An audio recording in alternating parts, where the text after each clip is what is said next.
मैं आप सबका फिर इस सेशन में वेलकम करता हूं, जो कि ये इंटरेक्शन है जो पिछले हफ्ते भी हमने कुछ दर्शकों के सवालों का जवाब दिया, कुछ और इन्फॉर्मेशन आपसे शेयर करी। तो अभी भी आज कुछ क्वेश्चन आए हैं मेरे पास, मैं उन सबको पहले आपके साथ शेयर करता हूं और क्या उसका क्या जवाब है मैं आपको बताता हूं। एक हमारे किसी दर्शक ने पूछा है, is it airborne virus? Secondly, is it necessary to cover nose mouth completely while walking, basically when there is nobody nearby, because walking is uncomfortable with cover nose and mouth with a mask, especially for senior citizen।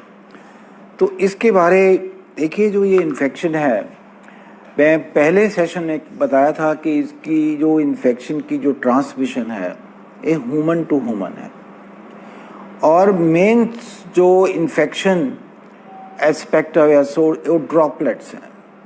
Droplet जैसे कोई कफ करता है, sneeze करता है, बोलता है या सांस भी लेता है, तो वो अपने माउथ से पार्टिकल, वायरस पार्टिकल बाहर आते हैं जो ड्रॉपलेट्स के होते हैं। तो वो ड्रॉपलेट जो हैं, वो जो भी, अगर if somebody is close by to you, he may inhale these droplets through his nose and through mouth, even some people say कि थोड़ा आई से भी जा सकते हैं।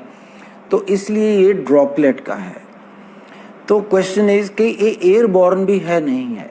This issue I think is a very good question, because ये कुछ आज से 2-3 महीने पहले कि WHO ने अभी तक कहा है कि ये एयरबॉर्न ट्रांसमिशन नहीं है, पर पिछले 1.5-2 महीने की बात है, कुछ साइंटिस्ट ने based on their observation in the lab and based on some other kind of experiences, they mentioned that possibly it also has airborne transmission। अब एयरबॉर्न क्या है? जो ड्रॉपलेट होते हैं, मैंने बताया, वो बड़े साइज होते हैं, 3 फुट तक जाते हैं। जब कोई खांसी करता है, स्नीज करता है, फिर वो सरफेस पे हो जाते हैं। बट एक होता है एयर ट्रांसमिशन में जो स्मॉल पार्टिकल है, जिसको हम माइक्रो कहते हैं, माइक्रो पार्टिकल्स विच में भी less than 5.5 sort of microns के साइज से कम होते हैं। हो सकता है वो एयर में जाते हैं, they may go for a longer distance and may go till they say 9 feet or even 12 feet, and they may sustain in the air, suspended in the air for few hours, and agar if somebody crosses that area where there is a kind of these particles, he may inhale them। So that's what is air transmission। and कई infection होती हैं जो air transmission होती हैं, जैसे tuberculosis है, मीजल है। तो इसका जो एविडेंस जो है थोड़ा, वो क्या कि चाइना में जब ये शुरू हुई तो कुछ लोग रेस्टोरेंट में बैठे खाना खा रहे थे, तो जो कस्टमर बैठे थे, एक जो इन्फेक्टेड था, कई लोग दूर बैठे थे उनसे, इवन मोर देन 3 मीटर और so, even they got infected. So that was that maybe this has a air transmission. But इस तरह ही कुछ ऑब्जर्वेशन है from some of the jails in USA, which are were closed spaces, large number of people, and they got infected।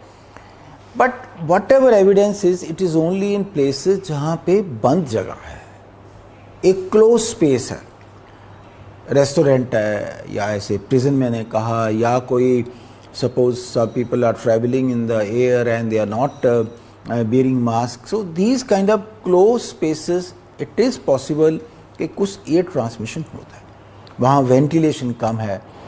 पर जहाँ open space है, ventilation proper है, ऐसा एविडेंस नहीं है कि वहाँ पे क्लोज स्पेस में है। जैसे कोई जिम है, अगर आप एक्सरसाइज करते हैं, क्लोज स्पेस है, वहाँ इशू आ सकता है। पर ओपन जगह में चाहे जो वॉकिंग पार्क्स हैं, जहाँ बिल्कुल खुली जगह है, बहुत क्लियर वेंटिलेशन है और लोग कम है, and if you can find a area where you don't find people around, I think you can do it. But जैसे मैंने कहा, make sure that you don't cross people while you are not wearing mask. तो ये है। और mask का मैं अब फिर थोड़ा आपको आज दिखाना चाहूँगा कि मास्क 3 तरह होते हैं। एक तो ये है, इसको हम कहते हैं N95 मास्क है।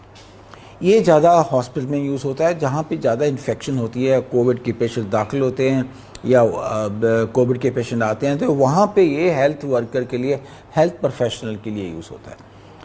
और एक होता है सर्जिकल मास्क। सर्जिकल मास्क है जो कि अगेन हॉस्पिटल में ज़्यादा यूज़ होता है। तो इसका ये है कि जो नॉन कोविड एरिया होते हैं हॉस्पिटल में, वहाँ पे इस तरह के मास्क, जिसको हम सर्जिकल मास्क कहते हैं, ये यूज़ होता है। और एक मास्क है क्लॉथ मास्क, जैसे ये है, तो ये cloth mask is meant for routine public के लिए, जो आप बाहर कहीं घूमते हैं तो उनके लिए cloth mask is suppose to be double layered mask, as good to protect you. And so you are not advise कि आप जब आप रूटीन अपने थोड़ा मार्केट में या कहीं बाहर जा रहे हैं घर से, तो आपको ये जो सर्जिकल मास्क वगैरह की यूज़ करने की ज़रूरत नहीं है। आप ये क्लॉथ मास्क ले सकते हैं। और क्लॉथ मास्क का ये है कि आप डेली इसको वॉश करिए, शाम को जाके गर्म पानी से, सोप से, and then you can use it next day. Whereas surgical mask, after use you have to sort of destroy it, remove it, and then it can't be reused. And so जो ये N95 mask है वो depends pawn कि कौन सी type का है, कौन सी variety है। नॉर्मली जो हॉस्पिटल में लोग पहनते हैं वो उसके बाद इसको भी थोड़ा डिस्ट्रॉय करना पड़ता है। सो एयर ट्रांसमिशन का ये इशू है। हॉस्पिटल में ज़रूर आती है ट्रांसमिशन, जब कभी कोई पेशेंट को वेंटिलेट किया जाता है, जब किसी को एंडोस्कोपी होती है, जब हम वो ट्यूब डालते हैं तो आप एरोसोल बाहर आते हैं, स्मॉल पार्टिकल्स। सो उस टाइम बहुत प्रिकॉशन की ज़रूरत होती है, otherwise health workers can be infected. So ये जो एयर ट्रांसमिशन है, जैसे मैंने फिर मैं आपको एम्फेसाइज करूँ, ये क्लोज स्पेसेस में इसकी इम्पोर्टेंस है, ओपन स्पेस में इसकी इतनी इम्पोर्टेंस नहीं है। एक किसी ने सवाल पूछा है कि मेरे को कोरोना हुआ, पॉजिटिव था, मैं अब ठीक हो गया हूँ खुदा की कृपा से, बट मेरे को अभी भी पेन हो रहा है लेफ़्ट चेस्ट की तरफ। देखिए ऐसा है, ये देखा गया है कि जब लोग रिकवर कर जाते हैं, सम पेशेंट्स कहीं ये फील कर मायल्जिया, मसल पेन्स होते हैं, डिफरेंट कोई लेग्स के हो सकते हैं, आर्म्स के हो सकते हैं, चेस्ट के मसल हो सकते हैं। Myalgia is seen as a in some of the individuals when they recover they get these kind of pains, and of course it may take variable time to recover. I think during this period the best is to take rest, have a good healthy food, and जो vitamin C, vitamin D, zinc को आप continue रखिए, जो आपको advice किया गया होगा जब आपके डायग्नोस हुआ होगा, और एक्सरसाइज माइल्ड करिए, and don't do over exercise at that particular time. So I think over a period of time this kind of myalgia they usually disappear and completely disappear. एक किसी ने पूछा है, ये बहुत ही अजीब सा सवाल है जो मैं आपसे शेयर करना चाहता हूँ। आई थिंक किस तरह की लोग किस एक्सटेंट पे जा सकते हैं इस तरह की र्यूमर को फैलाने के लिए। वो कह रहे हैं कि क्या पंजाब गवर्नमेंट को जितने केस, एक केस के ऊपर 3 लाख रुपया WHO या गवर्नमेंट ऑफ इंडिया देती है जब वो केस डिटेक्ट होता है, क्या ये हाइप करी जा रही है ताकि कुछ इस तरह का पैसा लेने के लिए? देखिए, इससे नीच कोई र्यूमर नहीं हो सकती। आई डोंट नो किसकी ये इतनी घटिया सोच है जो इंसान ऐसा सोच के र्यूमर फैला रहा है। मेरी आपको प्रार्थना है कि ऐसी र्यूमर को इग्नोर करिए और अपने साथियों को भी बताइए। अगर कोई आपको ऐसी चीज़ कहता भी है, I think you must bring it to the notice of the authorities. देखिए कितना सारे देश में, एवरी स्टेट में कितनी मेहनत चल रही है to handle this health crisis. Punjab में मैं बता रहा हूँ कि officer, states health worker 7/24 are on duties kind of way. People are struggling hard because that's their duty to protect the society from this ailment. अब इस तरह की कोई सोचना किसी का और सोच के उसको अफवाह को फैलाना, आई थिंक मेरा ख्याल है इससे कोई मेरे तो कोई ऐसी नीच बात नहीं, क्या किसी को ऐसी चीज़ें नहीं करनी चाहिए, कौन गवर्नमेंट ऐसी अपना करेगी, आई मीन ये तो सोचना ही गलत है। सो मैं कहूँगा इसको आप बिल्कुल कि जहाँ भी ये र्यूमर आपको आई है इसको इग्नोर करिए, इसके अगेंस्ट आप सबको बताइए। और I can only tell you again, जितनी मेहनत चल रही है स्टेट में कि हर एक इंसान जिसको है उसको जल्दी डायग्नोस हो, आइडेंटिफाई हो, उसका प्रॉपर ट्रीटमेंट हो और ये कोशिश हो कि इसको आगे फैलने से रोकी जाए। एक मेडिकल स्टूडेंट्स ने सवाल पूछा है, तो इसे इंटरेस्टिंग क्वेश्चन। वो कह रहा है देखिए आपने कॉलेज बंद करा दिए हैं, मेडिकल कॉलेज क्लासेस ऑनलाइन करा ली हैं, तो इससे क्या फ़ायदा, हमें तो स्ट्रेस होती है, हमें तो प्रैक्टिकल ट्रेनिंग चाहिए, तो ये क्यों नहीं हम भी तो फ्यूचर डॉक्टर्स हैं, हमें इस तरह की ट्रेनिंग चाहिए because we are part of the profession to fight this health crisis और हेल्थ वार। मैं आपसे सहमत हूँ। सिर्फ ये है कि गवर्नमेंट ने इंडिया ने एक डिसीज़न लिया था कि कॉलेज में जब क्लासेस वगैरह होंगी तो लोग बच्चे इकट्ठे बैठते हैं, उसमें थोड़ा पॉसिबिलिटी नहीं हो सकेगी, जब 150-150 बच्चा है हॉल में कैसे बैठ सकते हैं। तो तभी ये था कि विजुअल क्लासेस जो वर्चुअल क्लासेस हैं इस तरह के ऑनलाइन क्लासेस हो जाएं ताकि उनकी ट्रेनिंग भी चलती रहे।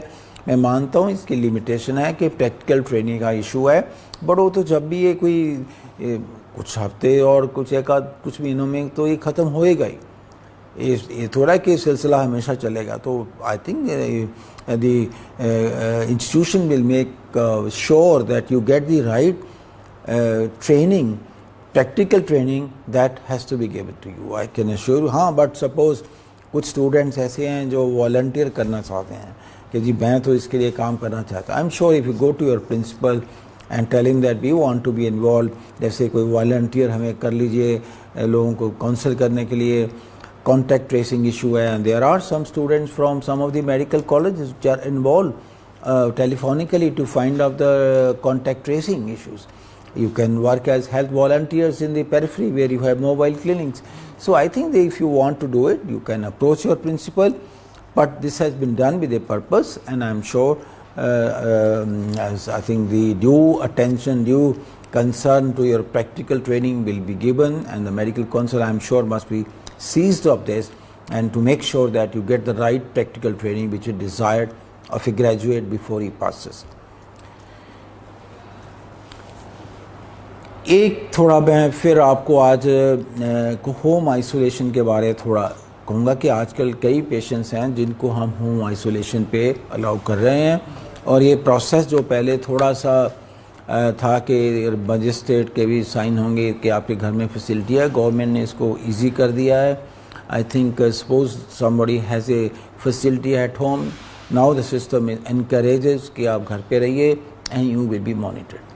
बट ओनली थिंग कि जब आप घर पे हैं ये आप ध्यान रखिए कि अपने आप को आइसोलेट रखिए, अपनी फैमिली के साथ बिल्कुल ना किसी को मिक्स होने दीजिए, particularly if you have elderly people at home. And I think उनको ये भी कहिए घर पे भी जो एल्डरली लोग हैं मैं कहूँगा उनको भी कहिए घर पे भी मास्क पहने। उसका रीज़न बताता हूँ मैं। आजकल क्या देखा गया है कि घर पे कोई सफाई वाली आ रही है, कोई माली आ रहा है। अब क्या होता है कि वो तो ठीक है, may be the person is suffering and he has no symptom, और वो आपको कुछ थोड़े बहुत सिम्टम होंगे भी, ये लोग इग्नोर भी कर देते हैं। तो जब आपके घर पे आएंगी they expose you to your family member and particularly elderly people, and infection can happen.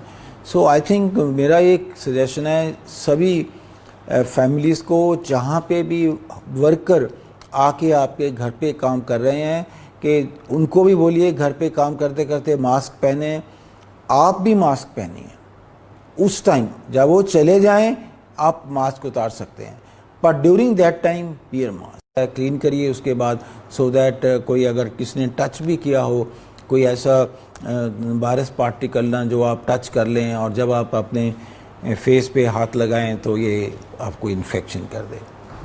सो आज के सेशन के लिए आई थिंक ये जो सवाल थे और कुछ मैंने आगे के लिए भी आई विल लुक फॉरवर्ड। तो अगर आपके कोई और सवाल हैं, कुछ क्वेश्चंस हैं, प्लीज़ भेजिए, हम उनको कोशिश करेंगे सभी को प्रॉपर्ली आंसर करने के लिए। एंड ये जो नेक्स्ट आई थिंक पंजाब में नेक्स्ट फ्यू वीक्स जो हैं थोड़ा ये बीमारी फैली है ज़्यादा और थोड़ा और डर है कि और बढ़े ना, तो मेरा यही होगा आपको प्रार्थना कि इन दिनों government is taking all precaution. जैसे आपने देखा होगा थोड़ा लॉकडाउन थोड़ा शाम को किया है, वीकेंड पे बंद किया है, ये सब प्रिकॉशन यही हैं कि लोग आपस में इकट्ठे ना हों। एंड जो भी अलाउड है, जैसे कोई मैरिज पार्टी है तो किसी का भोग है, तो number of people, I think ये हमें बड़ा रिलीजियसली फॉलो करना चाहिए अगर हमने इस बीमारी से इसको ख़त्म करना है, ताकि जल्दी ख़त्म हो और जो नॉर्मल रूटीन है लाइफ का वो जल्दी शुरू हो। बहुत बहुत शुक्रिया आपका। एंड तो मिलते हैं नेक्स्ट मंडे।